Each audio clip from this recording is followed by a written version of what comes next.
player will.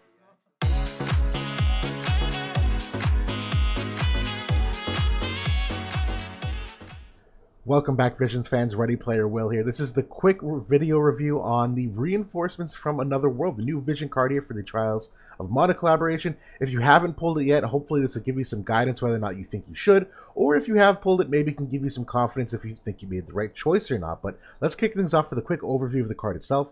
So this is a card that looks to encompass three different weapon categories. It's the Gun, Sword Warrior, and Staff Devout. Now, for me personally, I think the Staff Devout is the most compelling case. We'll talk about why in just another slide, but before we get that far, the stats on here, I like seeing the 3 agility here points here on the base stats. The HP and magic are certainly par for the course. The bestowed ability is very noteworthy in that it is the 20% area res penetration, which obviously bestows on any unit equipping this card, whether they're part of this class or not. The 10% HP is kind of nice, but not really a factor for me. The party abilities here, 24% unit res is among one of the highest unit res stats you can get in the game. So absolutely love to see that, which immediately makes this a main slot candidate, which is very nice to see paired with the 40% magic stat and the 20% crit evasion. And again, that crit evade stat's really helpful in times like these where we see a lot of follow-up attacks still, that a lot of that damage is amplified by crit damage, and in the era of reincarnations where a lot of other units also have higher crit rates, generally speaking, this is really nice to have here on the main slot. And it does have a dual hollow effect, so for not only arena but things like more competitive PvP on the class match, quick pick, free match, those kinds of things, you get 15% HP to these 3 different classes. Now, I'll be honest, there's a lot of units that I like on here just from a portrait perspective, but let's talk a little bit more about the more general application of where you might use this and how special it is. So for me, one of the first things that I look at, particularly from the unit res statistic, is to say, how scarce is this already? Like, do these classes already have access to something kind of similar from a unit res perspective?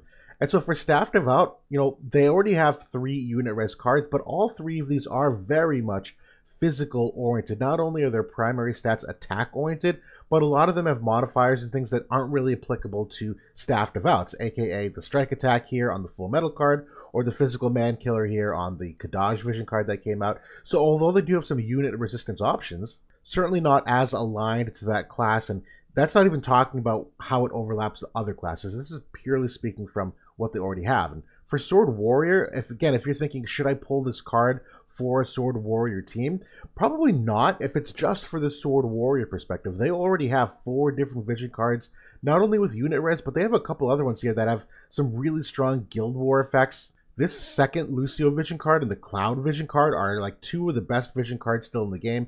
That Sword Warrior, this new one, really doesn't do much for that specific class in a silo. A lot of these also have crit evade on them too, which is again kind of an overlapping stat. This Lucio card and the Watched Pot Boils Vision card, this 4th one here, very similar in nature, which then brings us to the Gun category. And while they have 2 unit res cards, again, kind of similar, they also have the Watched Pot Boils, which has crit evade and unit res, which is 2 of the attributes that the new one does. And not only that, but this Watched Pot Boils is already a card that links Sword Warrior and Gun.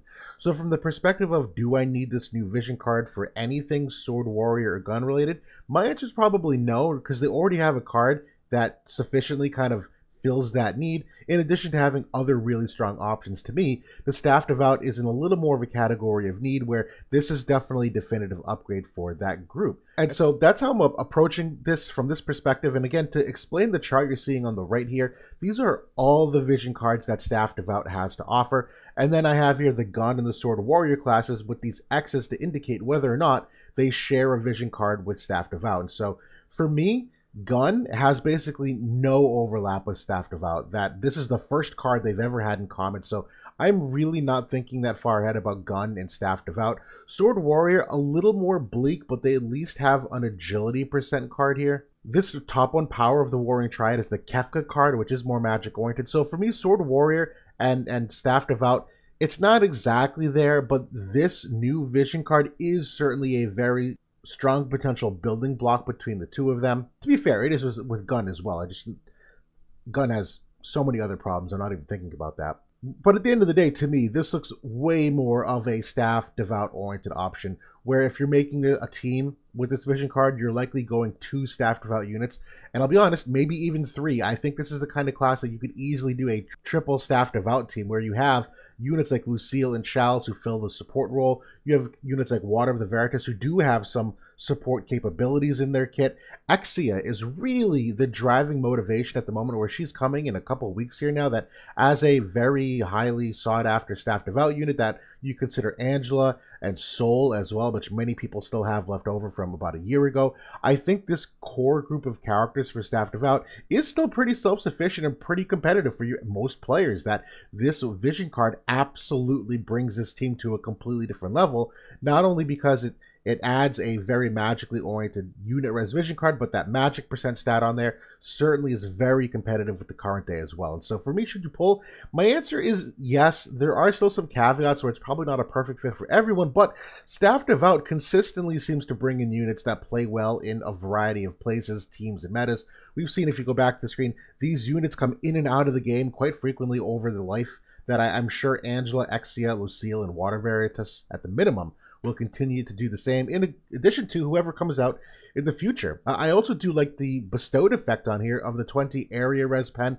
I do think that's a great new age upgrade that even some of the older staff devout options can take advantage of. And to me, for the future rainbow potential, given the scarcity of connections between staff devout and sword warrior, which are two relatively good groups that could use some benefit to each other, I do think this is an important future card to link them up, that although it's only a couple cards right now, that could easily turn into something different in the future, given that maybe it just takes 1 or 2 more vision cards to really align that synergy. Sword warrior as a group is not particularly powerful. It's not bad. Let me just filter on this group here. And again, the concept is that, you know, you have units here that are still very compelling units. Are they absolute S-tier, top-tier, game-changing? No, but these are still very, very solid units. Sunil being a free unit there. Cypher is still excellent. Lucio, Light of Brilliance, is still a relatively solid character. Depending on the age of your account, if you're using a character like King Mont, he's still obviously very serviceable as a tank in a newer player perspective. But we have here like SR Little Leela, who's very popular for limited Guild Wars stuff. You have Ramza here as Sword Warrior, that if you're looking forward to his upgrade, he's a potential unit you can throw in there. So although Sword Warrior isn't like terribly overpowered, they're good enough that I am considering how you can overlap them here with Staff Devout to maybe give them a support or just to make that team more well-rounded overall. But yeah, that's my thoughts overall in a nutshell. For those of you that have pulled, I hope you're getting some good use out of it now. And if not now, definitely when Exia comes along, if she's in your wheelhouse to pull, I think this is where you really get the next level of use of this card, is having Exia in the fold. But for those of you that maybe this opened your eyes and you're going to pull it, good luck in doing so. Look forward to the rest of the content I'm coming out with here. I'm going to be doing the full character review still for both Duran and Angela. We got Crimson Wizard, we got Sodley, we got the Crimson Wizard vision card. We got so much that's still incoming, in addition to all the Final Fantasy Tactics units. I got a bunch coming out for you, so look forward to that, but I'll talk to y'all later.